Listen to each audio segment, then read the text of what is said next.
Hey, you guys in capes and rogues who are sneaky. Thank you for tuning in with Chris and Jason because Roger is out of town. Hey, Jason here. But we're here to entertain the geeky. Guys, what's going on? How are you, Jason? I'm good. How's it going? I'm living the good life, man. I haven't done this in a minute, so I'm super excited. Yeah. And basically, what we're going to do today is just talk about a few of the things that we're stoked about that are up and coming or that have happened recently. So I figured we'd dive right into it and go with the big thing. You're going to say Avengers? War. Oh, okay. Yeah. Yeah, because we got like 2 weeks now. We've got 2 weeks. It's so close I can taste it. It's kind of driving me a little crazy not being able to watch it right now. I can tell by everything that you're posting about it because Infinity War update. Well, yeah, I mean, you have to, The road to Infinity War. No, yeah, it's fun, man. We did an episode about the Infinity Stones, me and Joe, which will be up later this week. But yeah, that's amazing. Fun. Yeah. No, I've been looking at the toys for it. Yeah. And getting more and more excited. And I hadn't seen Iron Spider with his, extra legs. Yeah. Until I went to I was at some store and I saw a Lego set. And it was Iron Spider with the legs, and I was like, "Oh yes!" They showed off a prototype for a statue that they're doing of Iron Spider. Oh, and really? It has the legs kind of coming out. Yeah, it's definitely more comic book than I assumed it would be. With the extra legs. With the extra legs, yeah for sure. It looks amazing, though. It does. It does. I was like, man, how are they going to pull off this Iron Spider suit? Because I'm thinking red and gold, it's going to be super tacky, but they did it some beautiful movie magic justice. No, yeah, I mean, we got to see it pop up at the end of Spider-Man Homecoming, and it looked great. Like, even then, I was just like, that's Iron Spider. Like, there's no denying how the spider kind of bleeds into the rest of the costume. Goes into the arms. And yeah. It's super sick. Yeah, it's great. I've been excited by that, and I was, so my son and I were at the store, and we're going through, and we're looking at the different toys, and he noticed with the Lego sets that the way they have them set up is they have a different Infinity Stone with each set associated with the movie. Yeah. And he's like, "Dad, this means you have to buy all the sets." And then he goes on to tell me that this is a brilliant marketing strategy. His words, not mine. All right. And I was like, wow, you're so corporate. Way to go, man. Right.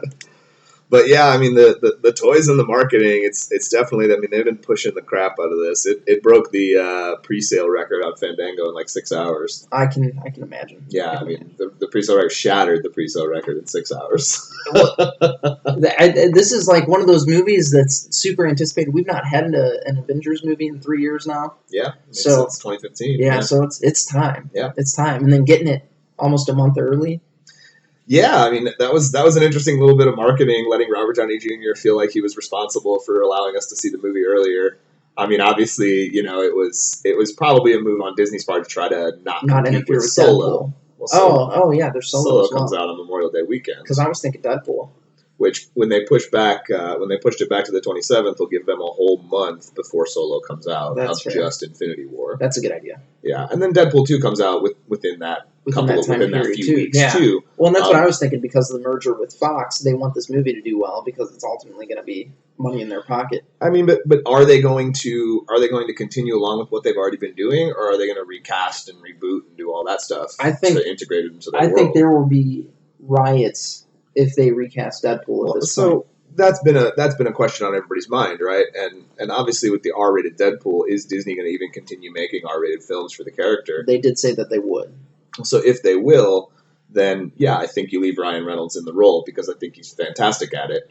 But what that means is you probably have to start over with his story from square one. They could continue it just because of how the Deadpool thing has been anyway.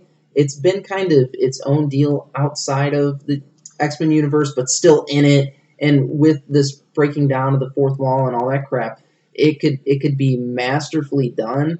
And I mean, yeah, it could be hysterical. No, I agree. I just think that building their story into the other movies universe requires starting over story-wise, right? Maybe. If you want to build something that's going to fit, because right now they're building something that fits within their X-Men universe, and that's great and fine and whatnot, but if the X-Men universe in and of itself is going to change, well, then the Deadpool universe has to change too.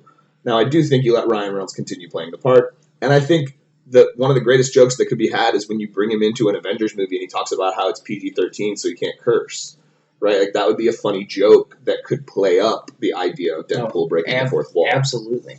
I've got to watch my mouth. The mouse is watching, or something along right, that. Yeah, exactly. That would be beautiful. Making jokes at it, and I'm sure Disney would be on board with that as well. Especially if they're going to continue doing an R-rated Deadpool and maybe even some Wolverine movies, down the line. Or if we got Wolverine and the Punisher, how sick would that be?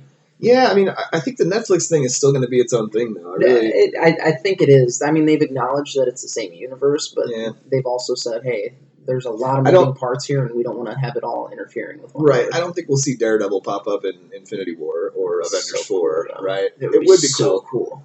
But I don't think it's going to happen. Even if it was a silly cameo, though. Yeah. Or you see, okay, so they could cut to some footage in New York of, Thanos' minions running around. You could just see Daredevil stepping up against them. And it just has to be a 2-second scene. You could see Daredevil punching a bad guy in the face. Yeah. And then cut away and go back to the action with the Avengers. I'd be thrilled with that. Well, I agree with that. And with the Netflix universe shaping itself around the events of the first Avengers film, it was always the incident, right? Mm-hmm. When you have something like this that threatens the whole world, that will be something that the whole world will watch as it happens. You can't not acknowledge that when you start going forward with the Netflix shows. You have to at least have that be a new event within the world's, the world building, so that you can continue on feeling like it's part of the same world. I completely agree. Yeah, because Ultron was big, but it was still very isolated. It just happened in Sokovia.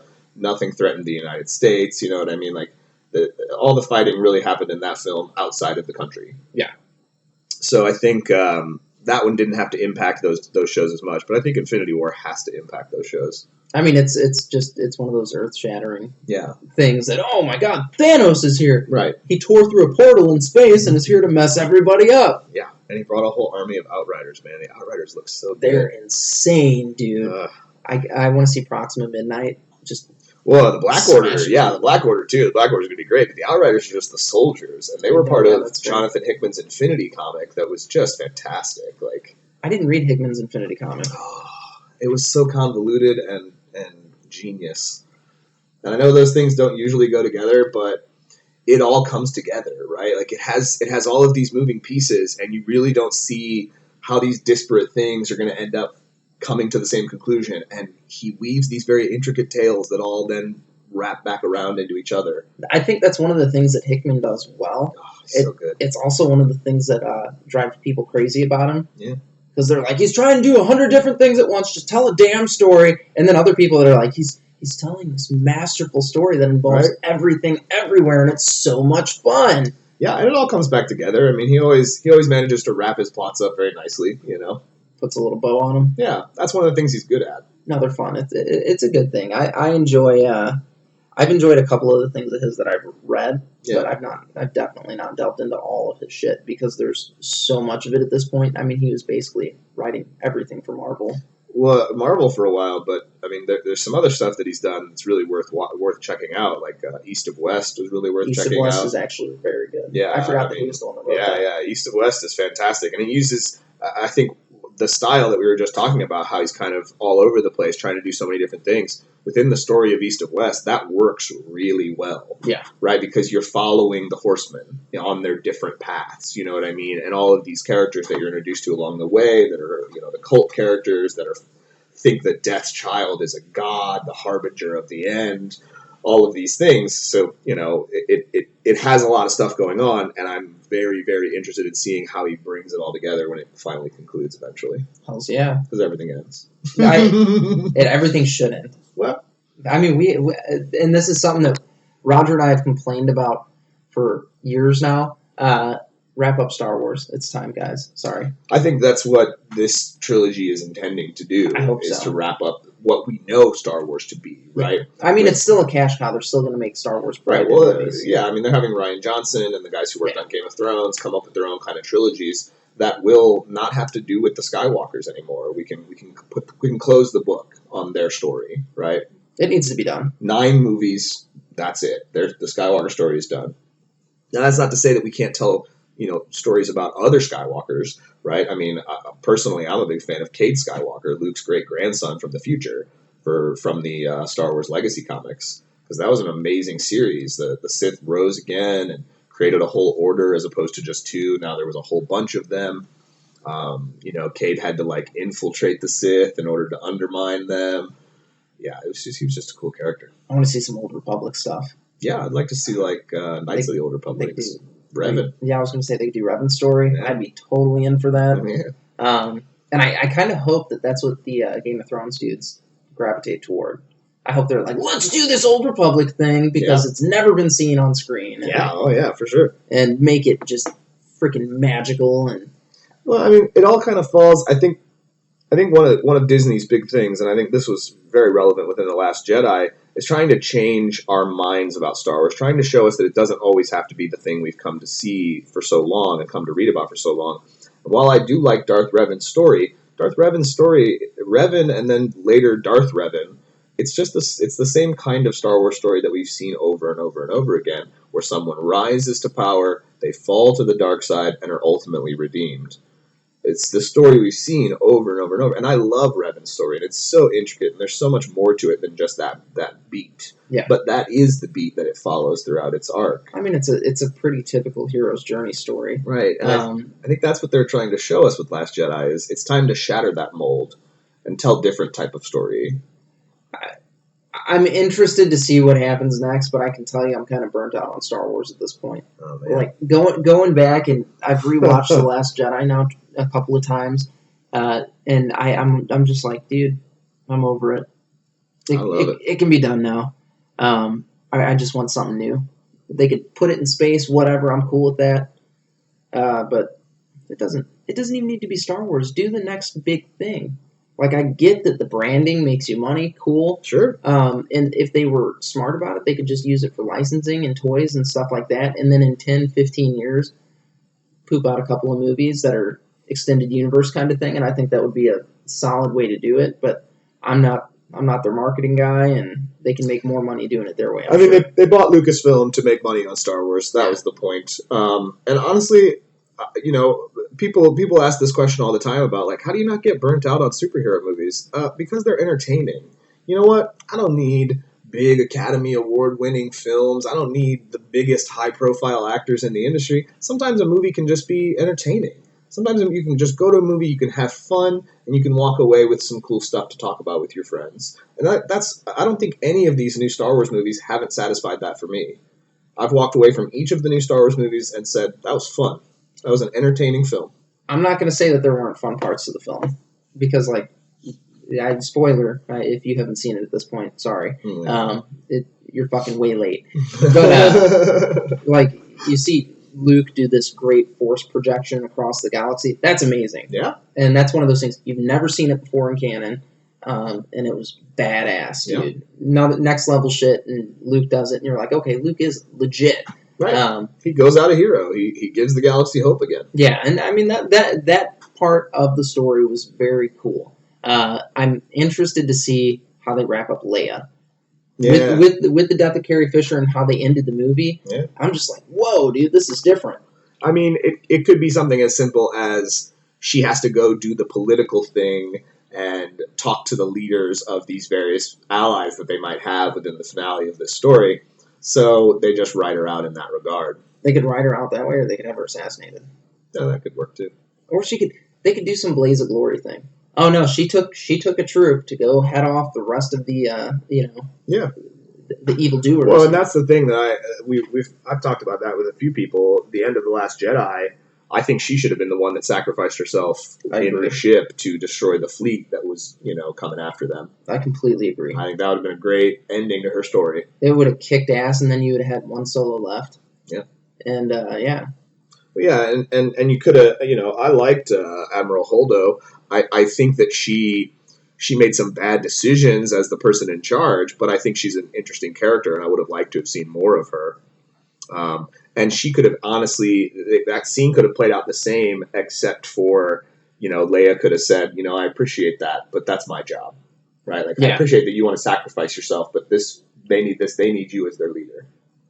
Yeah. I'm fucking Princess Leia. I'm 150 years old at this point. But yeah, I mean, it's an interesting ending, and it's interesting to speculate on what J.J. Abrams will do, because I think at this point, we're way past his nostalgia trip that was the first film that came out. Because there's just everything that he would have done if he had kind of crafted this story from beginning to end has been just shattered by what Rian Johnson did. Absolutely. And clearly Disney was on board with that, right? They were completely happy with that. They were like, we're going to give you a big job. We want you to write a whole new story. Yeah. A 3-movie story. And he was, so clearly they liked what he did. They liked his direction. Absolutely. And how he, what the film ultimately ended up becoming. It's been crazy to see how these films have fallen apart with directors and stuff. Like, it makes you think Disney's really hard to work with. Well, I mean, but then there's exceptions to that, right? Like James Gunn has never had anything but the greatest praise about Marvel Studios and what they do and who they are. The Russo brothers, who've been with us since Captain America: Civil War, have had or Captain America: Winter Soldier, have had nothing but good things to say about their experience. So I think every now and again, someone comes along. Maybe we have to look at it as the person that was asked to leave was hard to work with. If you're still on the payroll. I'm gonna fucking like him if I'm on the payroll. Joss Whedon has nothing but good things to say. I've heard mixed things from Joss. Whedon. He said it was extremely difficult dealing with them. We said it was stressful because he wanted to do things and they needed different things because they were building a universe. But he's later went on record as saying, it got a little stressful, but it was great. It was fun. It was some of the best stuff I ever did. And when they did their little 10-year photograph, he came up. He was like, heck yeah, I'll be in the biggest picture. thing he's ever got to do, too. I guess budget-wise and Hollywood-wise, it's the biggest thing he's ever got to do. I mean, that career-wise, like, if they were like, Chris, do you want to come direct an Avengers movie? I could blow that shit up, but I'd be like, hell yeah, I'd do it. Yeah. Mm-hmm. I'll eat whatever shit that mouse wants to throw at me, too. But, no, Star Wars in particular has lost a lot of directors. And, like, I don't think with losing 3 or 4 directors, I don't think that that's a matter of, this director's bad at that point. He's hard to work with. Like, it sounds like whoever's in charge of the Star Wars division of things. What's Kathleen Kennedy? Has something in particular that she wants done. If you're not willing to fall in line, then fall out. Well, sure, but I mean, when you look at directors that have left, so it's only happened twice, right? I thought it was like 3 or 4. Yeah, and Colin Trevorrow, who was going to direct the 3rd trilogy film, was asked to leave before he even got to work on that project. So he didn't have any input up to that point. He was just asked to leave because they changed their mind after a movie of his came out and it didn't do well. They changed their mind. They were like, no, we're not going to have you direct this movie. We're going to have someone else direct it. And then Solo, Phil Lord and Chris Miller are still getting a writing and a producing credit on the film.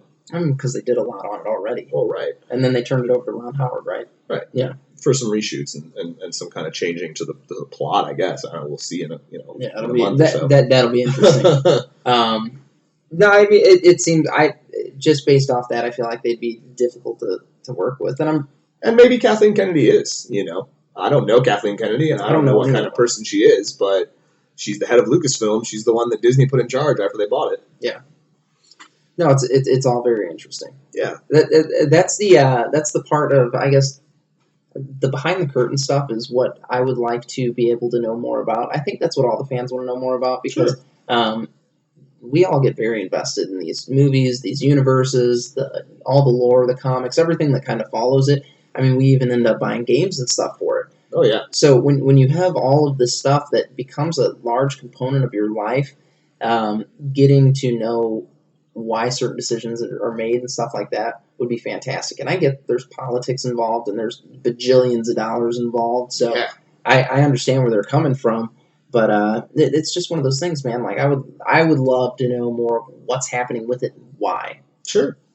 Well, I think there's a lot of transparency with most of the people. I mean, and as far as Marvel's defense goes, they've only had that happen one time with Edgar Wright and Ant-Man. And honestly, I feel like Evangeline Lilly, who played Hope in the movie, she went on record as saying, like, am I disappointed that we didn't get to make Edgar Wright's movie? Of course I am.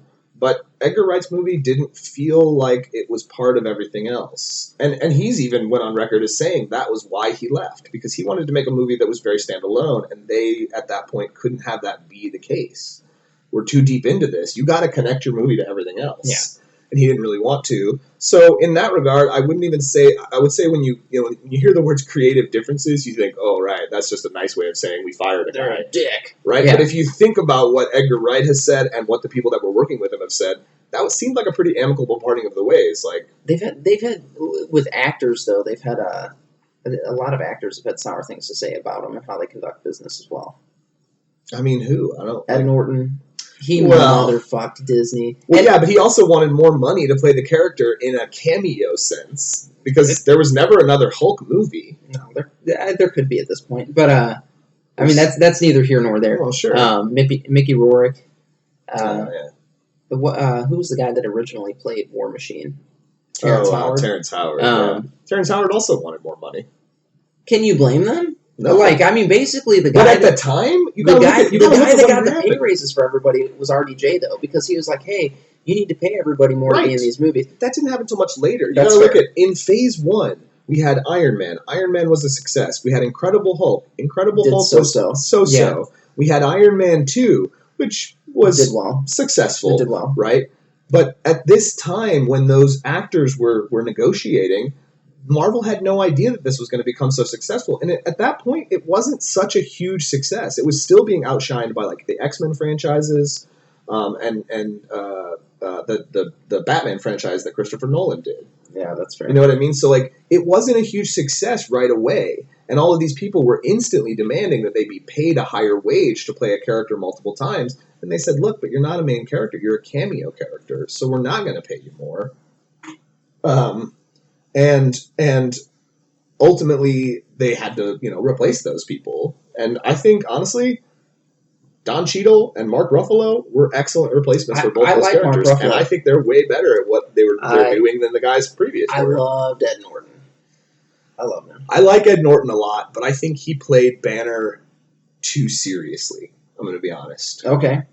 Banner's a man who, yes, he's a scientist, yes, he's a doctor, but he also has a sense of humor about the situation that he finds himself in because it's a no-win scenario for him. You know what I mean? Like, this is his curse. And if he doesn't have a sense of humor about it, I mean, let's be honest, he's tried to kill himself before in the comics, and they even had that as part of a plot of one of the movies that got deleted. Well, it was in the movie. Hey, I tried to feed him a bullet, and the other guy spit it out. Well, sure, but they actually filmed that scene. Oh, did they? I did not know that. It just got cut out because the test audiences thought it was really dark. That's brutal. No, I guess I could see that getting cut out. Yeah. I mean, it's pretty dark stuff. You know, Yeah. you see Bruce Banner put a gun in his mouth, and then all of a sudden the Hulk is there spitting the bullet out. I mean, it was dark. That's fucking cool, though. I mean, it's kind of cool. But, I liked, so I think the replacements at the time, would I have liked to see Terrence Howard and Edward Norton keep going and continue doing what they were doing? Sure, because they would have evolved and they would have become better and just like everybody else has. But shit happens, and we had to change our mind about a few casting choices, and I think the replacements have done a great job. No, they've been good. I'm not. Don Cheadle's fantastic. I'm not upset about anybody that has a role. Sure. Okay, but I was upset that certain people didn't have them anymore. Yeah, I get that. And that was kind of one of those things. Like even Ed Norton, when he went out, he was like, "I like Mark Ruffalo. I'm friends with him. I want nothing but the best for him. I hope he kills it in the role." He's like, I'm just kind of pissed off at the studio because he actually went in and did test footage and stuff like that for Avengers. Right. Before they let him go. Yeah. And because there was no call for Hulk again until we got to Avengers. Yeah. Right. So now we're going to renegotiate and talk to the guy who played him before, and it fell apart and ultimately had to be replaced. I mean, Ruffalo did a good job, and he's so good. It's been fun to watch him. I feel like he's equally as serious though. Like he gets pretty gritty. He has his reservations. He gets pretty gritty. But then you see something like Thor Ragnarok, and you see this man can be a funny character too. Yeah. And you see the breakdown of Banner, right? Because he doesn't understand what's happening, right? Yeah. Like the Hulk has been in control for 2 years. That doesn't make any sense to me. Right. How has he been angry for 2 years? Where have I been? Right. No, it was that was fun. Yeah. Thor Ragnarok was just a fun flick though. Oh, super fun. That was much needed. Yeah. Much needed. Yeah. Well, and then Black Panther followed it, and that was blowing everybody away. I mean, Black Panther was a sick movie. I actually just finally watched Justice League. I wasn't impressed. Not really. I was not impressed. I was like, really? This was it? In all reality, there was too many cooks in the kitchen on Justice League, I believe. Oh, way too many. Because you had executives from Warner Brothers who demanded a product. You had Zack Snyder, who wanted to do something very specific, but DC and Warner Brothers have become very disenfranchised with how his movies were not being very well received. Mm-hmm. And you had Joss Whedon come in to do a bunch of reshoots right at the end. So I think ultimately they should have just scrapped the project and had Joss Whedon start over from scratch and build a new story and build a new, movie. But too much money had been sunk into the project. It was too late in the game. I was going to say there's a whole movie already shot. Yep. So I mean, I could see maybe using a couple of scenes or something that the other guy filmed. Oh, Zack Snyder filmed this. All right, Yeah. I can use this scene or something like that. Oh, there's definitely when you watch the movie, there's definitely scenes that are very much Zack Snyder. Yeah. If you've been watching his movies, yeah. Yeah, so I could see using them. Like if I were Joss Whedon, being like, okay, I could use this, but I definitely would have tried to shoot for cutting more of his stuff out and putting more of mine in it. Sure. But they've since parted ways with him as well. Yeah. He was going to do Batgirl, and now he's not going to do Batgirl. That's crazy, man. I mean, if anything, your whole argument about studios having a hard time with their directors applies more to Warner Brothers than it does to anything else. I mean, Warner Brothers is awesome. I mean, look at what happened with David Ayer's, Suicide Squad. I felt so bad for David Ayer. That was supposed to be a completely different movie. Yeah, I felt so bad for David Ayer. I really did, because his movie could have been, I think, really good. I do as well. Well, David Ayer, Jared Leto, basically most of the folks that were involved with that were pissed off about how everything turned out. Rightfully so, man. That's why we're recasting the Joker. That's why we're going to recast Batman. Everybody's becoming disenfranchised with what Warner Brothers has been doing. So it's not just the fans. I mean, it's the people working on the films, it's the creators and the actors. Well, I think Warner Brothers they want to do the Avengers thing, but they want to do it dark and gritty. And the fact of the matter is you don't have that license, so do something different, make it your own, make it exciting, because you can. Well, right. You've got all the money in the world to do it with, I think dark and gritty works for certain things, right? Dark and gritty doesn't work for Superman. Mm-hmm. Dark and gritty doesn't even work for Justice League. Dark and gritty works for Batman. It works for Suicide Squad. Yeah. You can have your cake and eat it too, right? Because you can have these dark, gritty films and still have some that are lighthearted and fun, like Green Lantern or Flash, right? Because honestly, I thought the best part of Justice League is Ezra Miller. Oh, yeah. As Barry. He was fantastic. Sure. He was cracking me up the whole movie. That was the best thing about that film for me. I enjoyed Ezra Miller. Right? So imagine watching a whole movie with Flash. And it could be bright and it could be fun. It could have that comedic tone like a Marvel film has done, like Thor Ragnarok did, So then you could, again, you'd have your cake and eat it too. You'd have your dark, gritty thing, and you could have your bright, happy thing. They just have to be willing to pull the trigger on it. I mean, that's the biggest thing right there. Yeah. Warner Brothers doesn't want to give up their control, because that's why Ben Affleck stepped down as director of Batman first. Well, they had too much success, right? Christopher Nolan made 3 excellent Batman movies that did really well in theaters and made Warner Brothers a crap ton of money. And they were dark and gritty and real. So they jumped on that bandwagon because they thought that was the thing that was going to make their movie successful. And it doesn't work for all the characters. It only really works for Batman. Well, they also, like Ben Affleck, right when they cast him, had just done Gone Girl, which was very well received. Oh, yeah. The movie did well. Like, clearly the guy... Did he win awards for that? He did, because the guy can fucking direct, he can act, like he's legit. Mm-hmm. And I'm like, dude, this is the best Batman casting ever. Like, I love his Batman. I do like that. I think he is a good part of the movie still, but he's surrounded by some just mediocrity. Shit, dude, for sure. For sure. Yeah. Well, it's funny, Tara and I are watching it together, and Jason Momoa's in it, and super attractive guy. You got Jason Momoa being sexy and stuff. Shirtless. I'm like, dude, you didn't offer that much to the movie. No, but I think I'm actually excited about James Wan's Aquaman movie, right? James Wan's the guy who did a couple of the Fast and the Furious movies. Mm-hmm. And while I'm not a big fan of the Fast and the Furious movies, I think someone that has that more lighthearted, kind of fun feel when they're directing might bring an interesting thing to the table, because I think Momoa's great. Yeah, I like Momoa. Yeah. I'm fine with Aquaman being Polynesian or whatever he is. Whatever. Pacific Islander. Yeah, I'm not really sure what his nationality is. I mean, he's from Kansas, I think. Okay. But, well, I mean, before that. He's Hawaiian. He's Hawaiian. Okay. Yeah, there you go. So he's a Pacific Islander. But no, I mean, he's a big, badass looking dude. It really doesn't matter what nationality Aquaman is, as long as he's fucking Aquaman. Yeah. Can talk to fish. You don't talk to fish. Fish lack the brain capacity to talk. Oh, that was amazing. I mean, that was just a thing that they did in back when they did the New 52 relaunch. Jeff Johns was writing Aquaman, and in the very first issue of his run, he got all the jokes out of the way. That was so funny, because he has a moment where Aquaman like saves the day. Like there were some bank robbers and they were getting away in an armored car. He saves the day, and the cops come up to him to thank him. And the one cop goes, "Are you okay? Do you need some water or something?" And he was like, "No, I can breathe the air. I'm human as well, you know." And so he leaves, and then he goes to a restaurant just as Aquaman to get him something to eat after his big day. He sits down and he orders the fish and chips.